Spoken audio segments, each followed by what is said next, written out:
ओम शांति। ओम शांति। ओम शांति।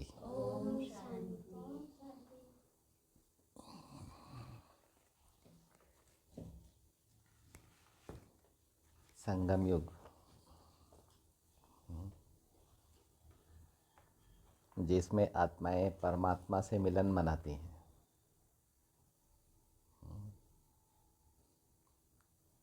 ये युग आत्मा को भ्रिकुटी में मिलता है। अपने संगम युग को पहचानना है। कुल मिला के मुझे अपने आप को पहचानना है परमात्मा पिता की मदद से। मैं अपने आप से अनजान हूँ, दूसरे को पहचानती हूँ, देह दुनिया वैभव पदार्थ को पहचानती हूँ, लेकिन अपने आप को नहीं पहचानती। अपने को रत्ती भी नहीं पहचानती। अपने नाम रूप देश काल को जानती हूँ कि मेरा नाम ये है, देह का नाम ये है, मेरा रूप ये है, मेरा देश ये है, मेरा काल ये है, मेरी धन संपत्ति ये है, मेरा बल ये है, ये पहचान साकार देह का।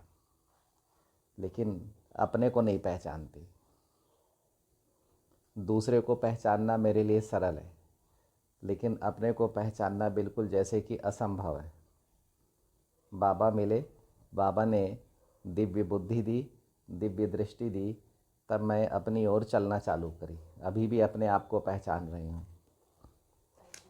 आत्मा को कितना पहचाना मालूम नहीं, परमात्मा की बात तो दूर है। नहीं, और अपने को नहीं जाना तो विश्व तो छोड़ो, स्वराज्य कहाँ से पाएंगे। स्व को नहीं जाना तो राज्य कहाँ से मिलेगा। विश्व राज्य की तो बात ही छोड़ दो। तो पहला कर्तव्य है मुझे अपने पास रहना, अपने आत्मदर्शन करना। ये पहला कर्तव्य है।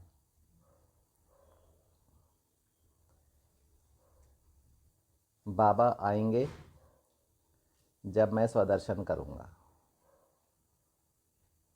स्व नहीं तो बाबा दूसरे के पास नहीं आते। जैसे मेरे को भी पसंद नहीं है दूसरे के पास जाना। मैं आपके पास आऊँगा और आप घर में ना मिलो, दूसरा कोई मिले तो मेरे को अच्छा नहीं लगेगा। वापस आ जाऊँ, रुकना थोड़ी है ना। तुम्हारे सेंटर में जाऊँगा, तुम ना मिलो, कोई और मिले, तो बाबा को भी दूसरा पसंद नहीं है, लेकिन मुझे दूसरा ही पसंद है। क्या पसंद है? दूसरा। मेरे जीवन में दूसरे की वैल्यू कितनी है और स्व की वैल्यू कितनी है? परिवर्तन कितना बाकी है? अब पता हो तो परिवर्तन करूं, पता ही नहीं है तो क्या परिवर्तन करूं। इसीलिए जो हूं जैसी हूं आपकी हूं बोल देती हूं बाबा से।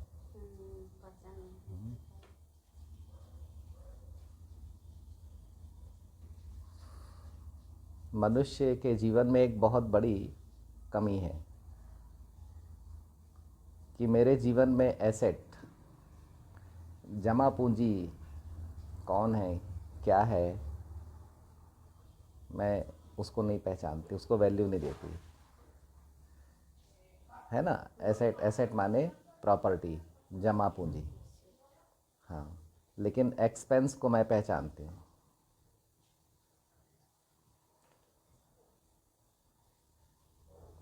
जो खर्च है उसको मैं पहचानती हूँ। अब हम इस बात को थोड़ा सा बड़े स्तर पर समझते हैं। एक्सपेंस, खर्च। अकाउंटिंग में दो चीज़ होती है, एक एसेट होती है, दूसरा एक्सपेंस होता है। जो आया, जो है, वो एसेट अपना है, और जो गया या जो जाने वाला है वो है एक्सपेंस, खर्च। तो बाबा समझाते हैं कि इसको अगर विशाल नज़रों में देखा जाए तो संबंध जो होते हैं, हर आत्मा के पास में चार चीज़ होती है। मिनिमम चार चीज़ तो होती ही होती है। दीपा, तुम्हारे पास कौन कौन सी चार चीज़ हैं? जोर से बोलो। तन, मन, धन और जन। ये तुम्हारे पास चार चीज़, और ये सबके पास होती है। है ना। एक आत्मा माँ के पेट में आती है, उसके पास भी ये चार चीज़ें होती हैं। वो अकेले नहीं आती, वो खाली नहीं आती है, वो लेकर आती है। और उसके आने से जीवन में अंतर आ जाता है, और उसके चले जाने से भी जीवन में अंतर आ जाता है, क्योंकि जो लेकर आया था वो चला गया, लेकर आया था आगे गया तो लेकर चला गया, क्योंकि वो आत्मा की प्रॉपर्टी थी, वो रुकने वाली प्रॉपर्टी नहीं थी। जिधर आत्मा जाएगी वो उधर जाएगी वो प्रॉपर्टी। आज बाबूजी अम्मा जिधर गए उनकी प्रॉपर्टी भी उधर, बस ये मकान बच गया जो कि अचल है। जो आत्मा की चल संपत्ति होती है वो आत्मा के साथ साथ चल देती है। ठीक है, तो हर आत्मा के पास तन भी है जिससे वो सहयोग कर सकती है, मन भी है जिससे वो सहयोग कर सकती है, धन भी है जिससे वो सहयोग कर सकती है, और संबंध भी है जिससे वो सहयोग कर सकती है। नाम रूप भी है जिससे वो सहयोग कर सकती है, देश और काल भी है जिससे वो सहयोग कर सकती है। लेकिन नाम रूप और देश काल से कैसे सहयोग किया जाता है ये कला नहीं आती। अपने संबंधों को यानी अपने जनों को कैसे हम बाबा के पास लाएं ये कला नहीं आती, क्योंकि वो अपने संस्कार के अनुसार जी रहे, है ना। हम बाबा का संदेश तो सबको मिलेगा, लेकिन ज्ञान में चलने वाले सबको ही नहीं होंगे। वो कल्प पहली बारी सीखी लधी आत्माएं होंगी जो बाबा के प्यार में वापस लौट कर आ जाएंगी, बाबा के प्यार को खोजते हुए, बाबा की पालना को खोजते हुए, बाबा के सहारे को खोजते हुए। तो हम लोग तन से, मन से, धन से और जन से सहयोग कर सकते हैं, योग नहीं कर सकते।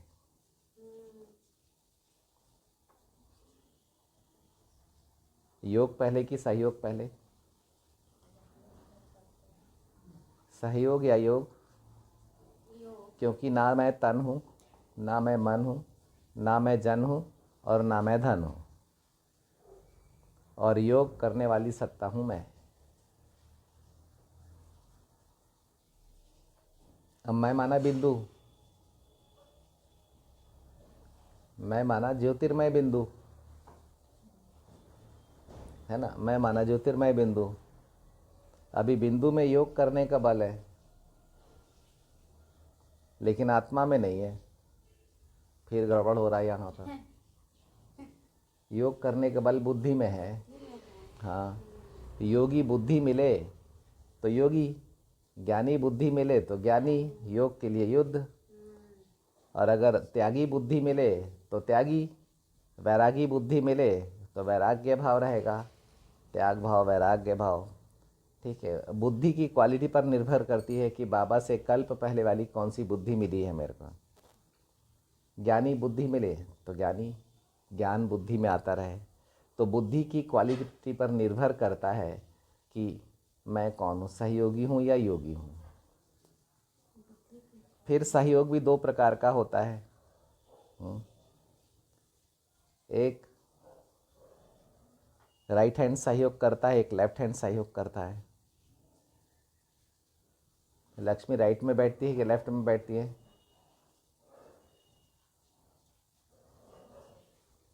लक्ष्मी को किधर बिठाओगे, राइट में या लेफ्ट में? अजीब अजीब लगेगा अगर लक्ष्मी को लेफ्ट में बिठाऊंगा तो, है ना। लेकिन उस फोटो में कहाँ दिखाई है, लेफ्ट में कि राइट में? लेफ्ट में।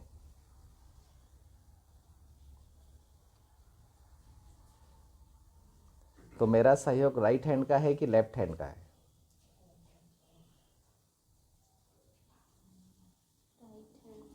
लक्ष्मी देखने वालों के लिए राइट हैंड में है, लेकिन जिनका युगल दाना है, जिनकी युगल है, उनके लिए लेफ्ट हैंड है। जब हम लक्ष्मी को देखेंगे तो हमारे राइट हैंड में दिखेगी, लेकिन मूल रूप से बैठती हैं नारायण के लेफ्ट हैंड में।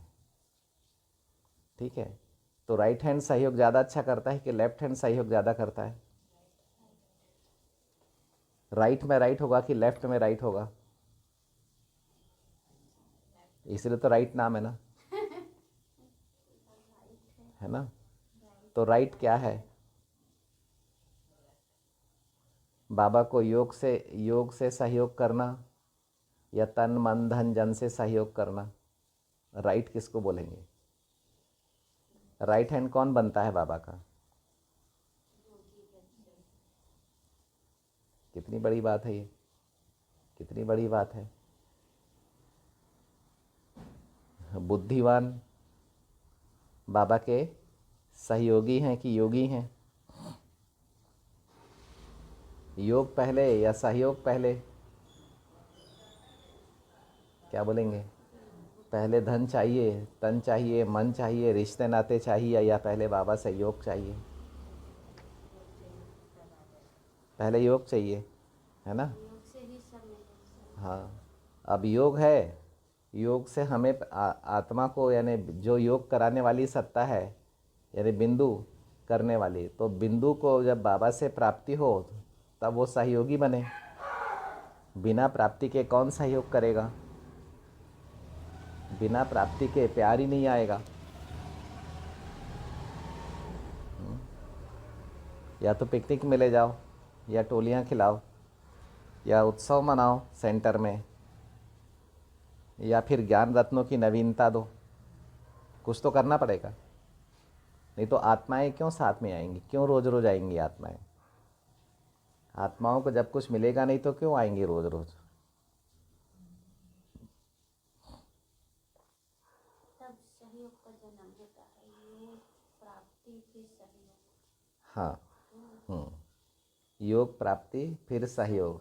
सहयोग में सबसे पहला सहयोग होता है तन से, क्योंकि वो फ्री में मिला है। फिर आत्मा बाबा से पढ़ना चालू करती है, ज्ञानवान बनती है, फिर वो सहयोग करती है अपने मन से। हाँ, शुरू में आएगी अपने तन से थोड़ा बहुत काम कर देगी, लेकिन फिर बोलने पर करेगी, या बिना बोले नहीं करेगी, या कुछ दिख गया तो कर देगी। ऐसा जैसे भक्ति में हम लोग करते हैं, बाबा को पहचान कर नहीं करेगी। अब जैसे जैसे उसका मनन चलेगा, चिंतन चलेगा, मुरली रोज़ सुनेगी। मुरली नहीं सुना तो फिर सहयोग भी नहीं कर पाएगी। जो मुरली नहीं सुन रहे वो सहयोग भी नहीं कर पा रहे, क्योंकि बाबा के विचार ही पैदा नहीं हो रहे उनके अंदर में। वो देह दुनिया वैभव पदार्थ में फंस गए हैं जाकर, यानी नैया से उतर गए हैं, ब्रह्मा की जहाज से उतर गए। स्टीमर से उतरना नहीं है ना? तो प्राप्ति होगी तो ज्ञान की प्राप्ति होगी, तो ज्ञान का मनन चलेगा। प्यार की प्राप्ति होगी तो प्यार का मनन चलेगा। खुशी की प्राप्ति होगी बाबा से तो खुशी का मनन चलेगा। सेवा की प्राप्ति होगी तो सेवा का मनन चलेगा।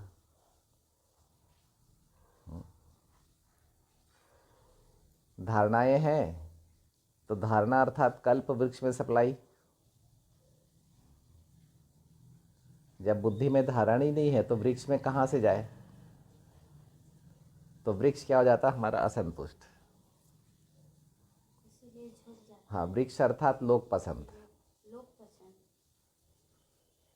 हाँ, वृक्ष में समाज मिलेगा, वृक्ष में आत्माएं मिलेंगी, तो वो हमें पसंद कर रही हैं कि नहीं? हाँ, है ना? और डबल ताजधारी अर्थात स्वपसंद, कि मैंने अपने दोनों रूपों को पहचान कर दोनों रूपों से विश्व सेवा करी तो मैं अपने को पसंद करने लग गया। अभी मेरे 84 जन्म सेवा में लगे हुए। मेरे विश्व में कितने जन्म हैं? 84। मेरे पास संस्कार कितने हैं? 84। तो मेरे 84 जन्म में मेरे हर रूप सेवा कर रहे हैं। अब विहंग मार्ग की सेवा ऐसे ही होगी, 1 सेकंड की सेवा बाबा बोलते वैसे ही होगी। अंतकाल में 1 सेकंड की सेवा होगी। हर उस धरनी की सेवा हो जाएगी जिस धरनी में मैंने जन्म लिया था 84 जन्मों में। हर उस व्यक्ति की सेवा हो जाएगी जिस व्यक्ति के साथ में मैंने किसी भी जन्म में पार्ट प्ले किया है। बेहद की सेवा, कि 84 जन्म 84 संस्कार, संस्कार से मैं देह दुनिया वैभव पदार्थ में था। अभी किसी जन्म में किधर था, किसी जन्म में किधर था, अंतिम जन्म में भारत में मिला। तो संभावना है कि कल्प भर में भारत में ही रहा हूँ। मैं दूसरी जात में, दूसरी कौम में नहीं गया कभी। मैं आत्मा।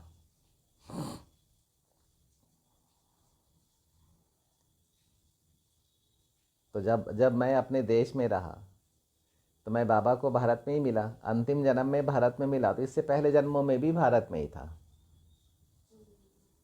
मुझे अपने देश की मिट्टी बड़ी अच्छी लगती है। क्यों अच्छी लगती है?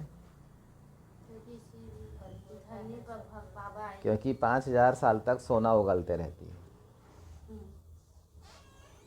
मेरे देश की मिट्टी, मेरी धरती ऐसी है जो सोना उगलते रहते, हीरा जवाहरात उगलते रहती। हाथ लगाओगे पत्थर भी हीरा बन जाता है, पत्थर भी सोना बन जाता है, कंकड़ हीरे बन जाते हैं, धूल जवाहरात बन जाती है। बस कदम रखने की ज़रूरत है वहाँ पर। तो अच्छा चिंतन, आत्मचिंतन मुझे इस ज्ञान में आगे बढ़ने के लिए प्रेरित करता है। नहीं तो मैं किसी न किसी देहधारी के पीछे में अटके रह जाऊंगी। और देहधारियों को अपने पीछे से हटाने के लिए क्या करना है? क्योंकि पीछे पीछे चल रहे हैं, तो अपने पीछे से हटाने के लिए क्या करना है? और पूर्वजों की ओर आगे बढ़ने के लिए क्या करना है? क्या करना पड़ेगा? जो बीता वो बिंदी। तो आपके पीछे पीछे कोई नहीं चलेगा, अपने अपने रास्ते पर चलेंगे। जो पीछे है उसके लिए क्योंकि पीछे से हटाना है। पीछे पीछे चल रहे हैं, पीछे से आवाज़ देते तो अपन भी आगे नहीं जा रहे, हमें भी विघ्न पैदा करते हैं पीछे चलने वाले। तो फिर बिंदी लगाना है। कहाँ? आत्मा बिंदी। आत्मा भाई, उसमें भी, उधर भी, उसके मस्तक में भी बिंदी। अब बिंदी लग गई तब पीछे से हट जाएगी, अभी आत्मा अपनी राह पर चलेगी, वो स्वतंत्र हो गई, है ना। अब उस दृश्य से मुझे मुक्त होना है, वो कहानी से मुझे मुक्ति चाहिए, बंधन है, तो ड्रामा बिंदी। किसी भी आत्मा के साथ जो पार्ट प्ले किया वो ड्रामा में था। अब साकार दुनिया से बाहर निकलना है तो बाबा बिंदी।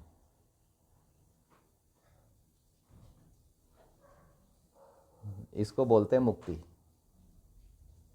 पीछे से कोई आवाज़ ना दे, पीठ देख देख कर कोई असंतुष्ट ना हो,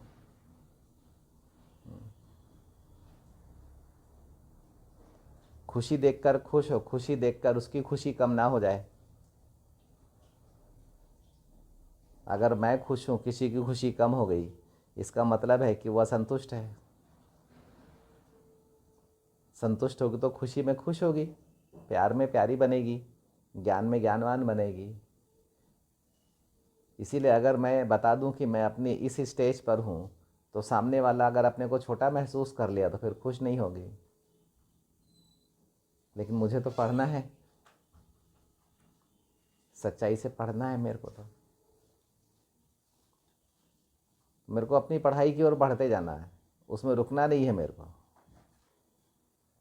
को पढ़ाई की ओर बढ़ते जाना है पढ़ाई की ओर आगे बढ़ते जाना है, पढ़ते जाना है। क्योंकि पढ़ते पढ़ते सुधार भी होते जाता है। अपन जब भगवान की ओर चलना चालू करते हैं तो बहुत सारे बिगड़ी हुई बातें रहती हैं, हमारे स्वभाव संस्कार से, हमारे आचरण में बहुत सारा बिगड़ापन रहता है, प्रदूषण रहता है, बहुत सारा इन्फेक्शन होते हैं, बहुत सारे। मालूम नहीं है क्या क्या गड़बड़ी थी और क्या क्या गड़बड़ी अभी भी बाकी है अंदर में, फिर भी बहुत सारी साफ हो चुकी गंदगी। तो बाबा जब हम लोग को मिलते हैं तब बाबा हमें समझना सिखाते हैं, पढ़ना सिखाते हैं। और बाबा इधर उधर की पढ़ाई नहीं पढ़ाते हैं, शुद्रता की पढ़ाई नहीं पढ़ाते, आदि मध्य अंत के धर्म, राज्य और विज्ञान की पढ़ाई पढ़ाते हैं। आदि मध्य अंत भी कहाँ मिलेगा? तो सृष्टि में मिलेगा। फिर बाबा मेरे को परमात्मा की यानी अपनी पढ़ाई पढ़ाते हैं और मुझे अपनी पढ़ाई पढ़ाते हैं, यानी आत्मा की पढ़ाई पढ़ाते हैं। यहाँ से मेरे को मज़ा आने लगता है, क्योंकि मुझे मैं मिल गया। नहीं तो मैं अपने से बिछड़ा हुआ था। इसको क्या बोला था बाबा ने? यूनिटी। स्वभाव और संस्कार का मिलन, रास होना, ये है यूनिटी। स्वभाव माने आत्मा का, आत्मा का भाव, और संस्कार माने देह का भाव, हाँ, संस्कार का भाव। मतलब मैं संस्कार अर्थात संस्कार अर्थात एक जन्म, एक जन्म, स्वभाव अर्थात 84 जन्म। 84 जन्म। किशोर भैया क्या बोला?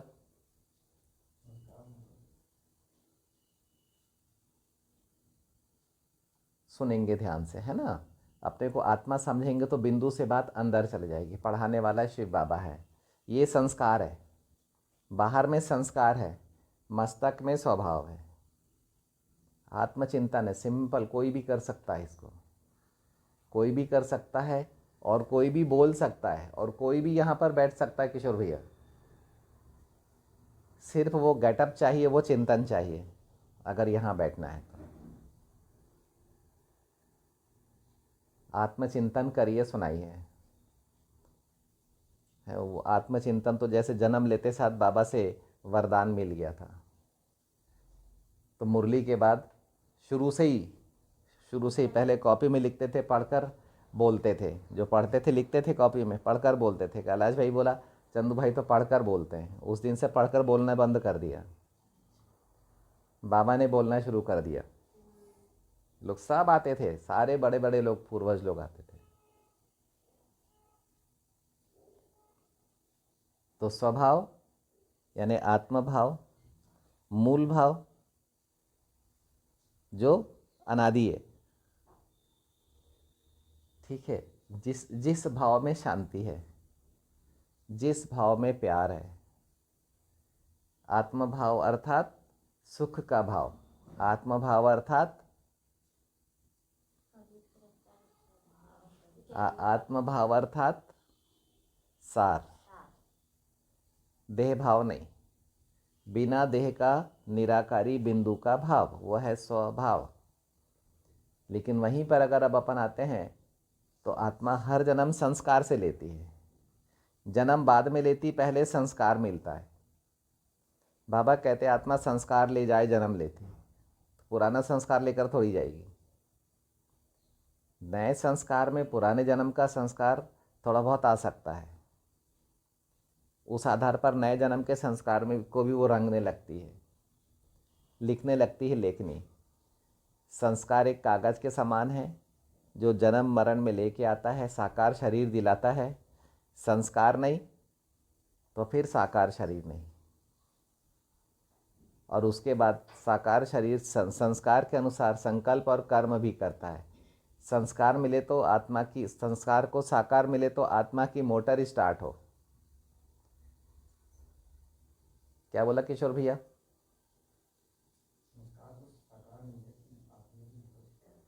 संस्कार और साकार मिले तो, या संस्कार को साकार मिले तब आत्मा की मोटर स्टार्ट हो। इसको थोड़ा समझना बात को। थोड़ी देर के लिए मोटर को बंद करके बताइए आत्मा की, यानी संस्कार से, अपने संस्कार को साकार से डिटैच करके बताइए। इसको बोलेंगे आत्मा की मोटर थोड़ी देर के लिए ऑफ कर दिया आत्मा ने, यानी देह को छोड़ दिया।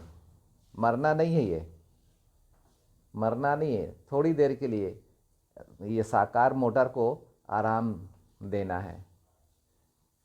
अपन सोकर आराम देते हैं, लेकिन योग में जितना भी विस्तार इस देह में है, इस देह को चलाने के लिए, उस विस्तार को समेटकर अशरीरी में समा लेना, इसको बोलते हैं स्विच ऑफ करना। योगी जन ऐसा कर लेते हैं, अभी ज्ञान है, कर नहीं पाते हैं।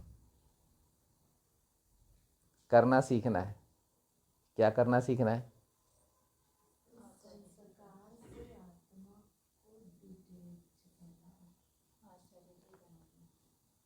संस्कार तो आत्मा की प्रॉपर्टी है, तो संस्कार से आत्मा को कैसे डिटैच करेंगे?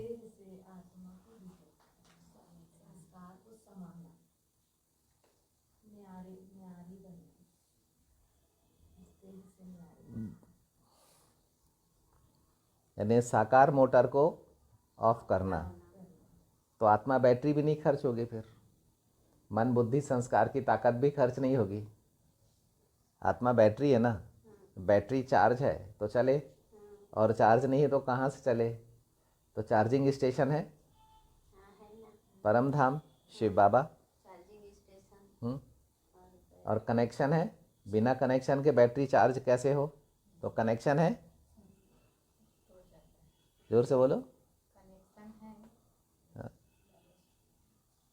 बाबा से कनेक्शन है? काय से कैसे कनेक्शन है? कोई दूसरी आत्मा से कनेक्शन है कि अपन मेरा खुद का कनेक्शन है बाबा से? हाँ, तो कैसे है कनेक्शन बाबा से? बैटरी चार्जिंग कैसे हो?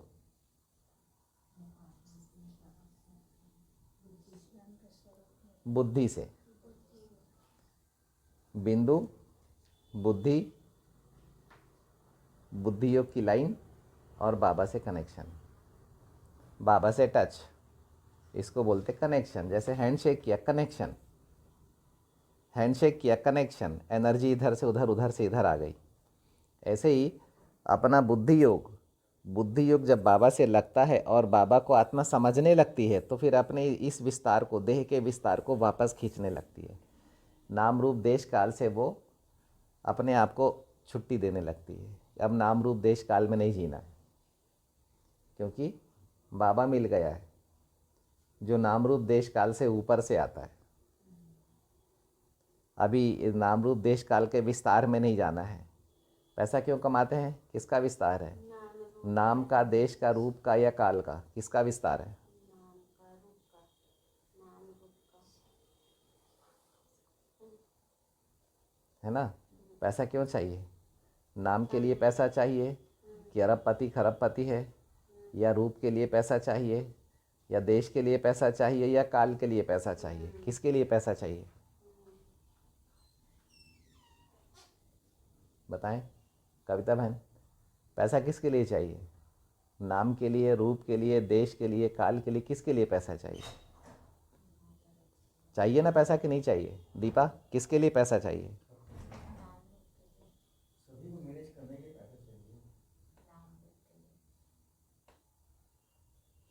पैसे से नाम का क्या संबंध है? कि दीपा धनवान है, पैसे वाली है। अच्छा, और अभी कैसे जानते हैं दीपा को? ब्रह्मा कुमारी है। ज़्यादा बड़ा कौन है, पैसे वाली है या ब्रह्मा कुमारी? तो ब्रह्मा कुमारी अकेले से संतुष्टि हो जाएगी कि अभी भी नाम के लिए पैसा ढूंढ रही हो? अगर नाम के लिए पैसा ढूंढोगे तो पेट कैसे भरेगा? नाम मिल गया, अभी पेट कैसे भरे? नाम का व्यक्तित्व अलग है और रूप का व्यक्तित्व अलग है। अभी पैसे से रूप को कुछ मिले तो उसका पेट भरे। पेट तो रूप के पास है, नाम के पास थोड़ी है। रूप के पास पेट है। पेट किसके पास है किशोर भैया? रूप के पास। नाम के पास है कि रूप के पास है? अब यही सब चिंतन चाहिए। ये चिंतन नहीं है किसी का भी।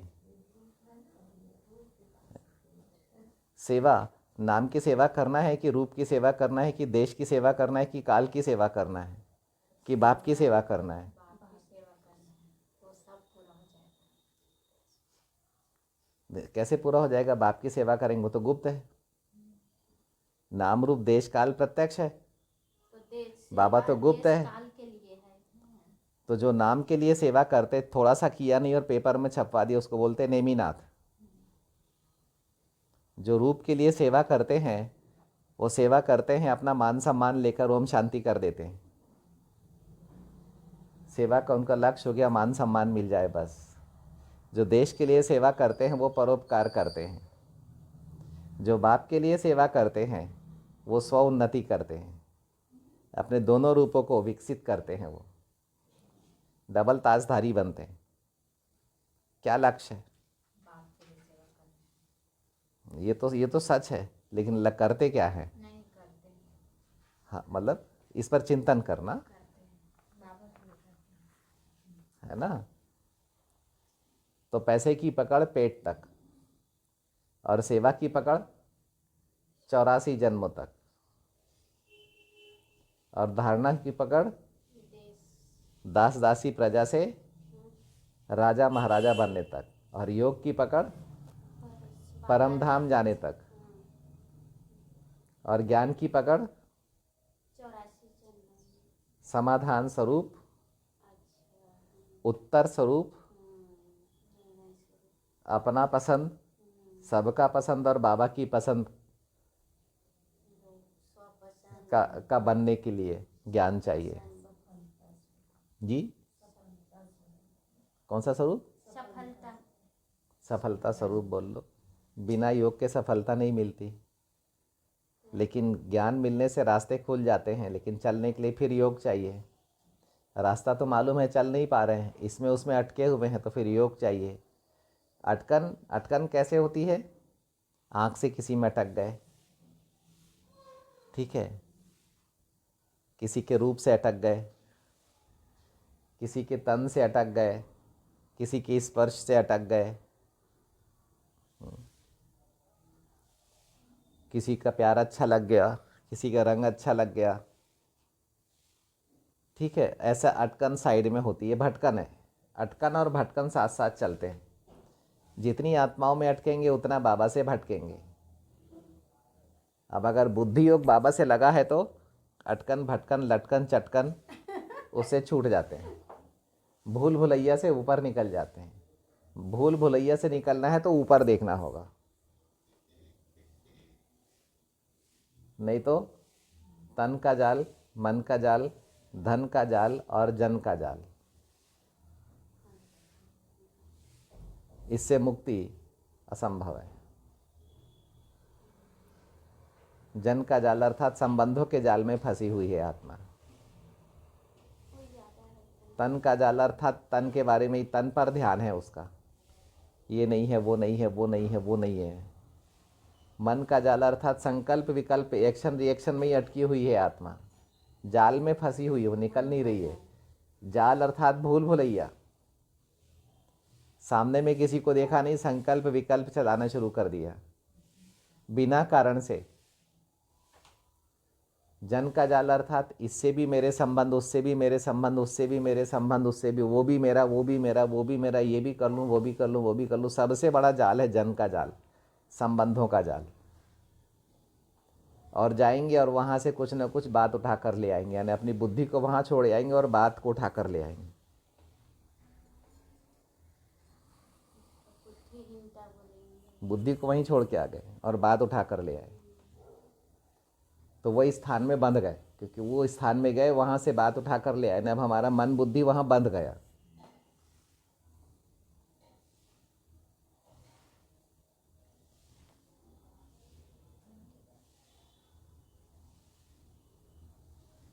और धन का जाल अर्थात धन चाहिए, धन चाहिए, धन चाहिए, धन चाहिए, धन चाहिए, धन चाहिए, धन चाहिए, ये करूँ, ये करूँ, ये करूँ, ये करूँ, ये भी कर लूँ, ये भी कर लूँ, ये भी कर लूँ, उससे मिलूँ, उससे मिलूँ, उसके सहारा लूँ, ये करूँ। ये है धन का जाल।